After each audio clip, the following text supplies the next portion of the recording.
Lorsqu'on a commencé à travailler sur Drakers Confrontation, on s'est tout de suite dit qu'il nous faudrait 6 créatures dans le jeu. Le Quartz, c'est le 6e Draco. C'est probablement le Draco qui a été le plus dur d'accoucher. C'est le Draco défensif de Drakers.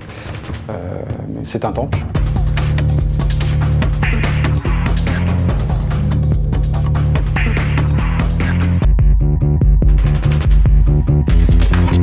Il est associé au règne minéral comme le Gorok. Le Félis, le Furkan sont associés au règne animal. Le Méléon et l'Ogam sont eux associés au règne végétal. Chaque Draco est lié à une civilisation disparue. Pour le Quartz, c'est l'Atlantide.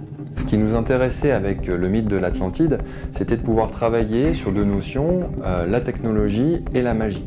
Le Quartz a une place à part dans l'univers de Drakers Confrontation. C'est une créature souterraine, donc on a imaginé un inframonde, un monde intérieur dans lequel rayonne un soleil, et le Quartz tire sa puissance de ce soleil. C'est un peu l'opposé du Gorok. Le Gorok, c'est un guerrier hyper puissant, tout en brutalité, tout en offensive. Le Quartz, lui, il est plutôt défensif. C'est une forteresse qui est imprenable, un monstre de défense. Son design a pas mal évolué entre les premières recherches et le résultat final. Initialement, il était même question de faire 2 insectes qui pouvaient s'emboîter ou au contraire se désemboîter pour faire des attaques simultanées. Et finalement, on est revenu à un design un peu plus classique avec notamment une seule créature. Et les différentes contraintes qu'on avait, c'était notamment au niveau du gameplay, il fallait que ce soit une créature armure. On s'est inspiré notamment des tortues ou du pangolin.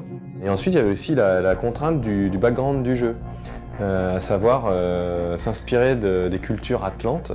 C'est pour ça qu'il est constitué de roches et de cristal. Le Quartz ne peut pas se déplacer très vite. Or, dans le jeu, il faut absolument qu'il puisse se déplacer à la même vitesse que les autres créatures.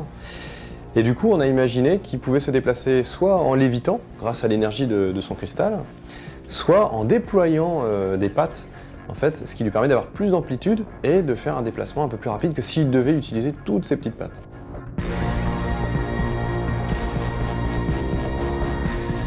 Le Quartz dispose de plusieurs gameplays. Le premier, évidemment, c'est un gameplay basé sur la défense, ne serait-ce que grâce à son armure légendaire. Un deuxième gameplay, c'est basé sur la furie. Donc les Quartz furie sont très efficaces également. Mais évidemment, il est possible pour un Quartz de jouer n'importe quel type de jeu, puisqu'il dispose dans son arsenal d'une arme bien particulière, typique, et il peut, grâce à sa défense naturelle, essayer des types de gameplay comme sortilège, entrave ou des choses plus classiques. Donc l'armure légendaire du Quartz est mythique parce qu'elle permet au Quartz d'avoir la meilleure défense du jeu contre tous les types d'attaques. En revanche, la contrainte, c'est d'avoir besoin de maintenir cette armure, c'est-à-dire qu'elle est exigeante en termes de gameplay. Mais on ne voulait pas un tank dans l'esprit classique, donc c'est-à-dire un tank qui se contente d'être passif sur sa défense, mais plutôt un tank qui avait besoin d'être attaquant pour bénéficier de ses avantages de classe. Le gameplay du Quartz peut contenir à tout type de joueurs.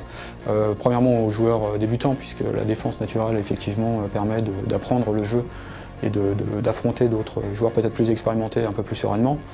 Et le joueur expérimenté, lui, en revanche, va tirer parti de cette défense pour se concentrer sur l'attaque, puisque la défense sera naturelle.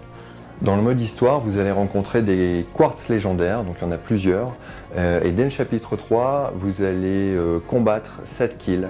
Donc Sedkill, c'est un personnage assez particulier parce que c'est un Quartz qui a été touché par l'énergie du cauchemar, un Quartz ténébreux, et on vous souhaite bien du plaisir dans les duels contre lui parce qu'il est assez balèze.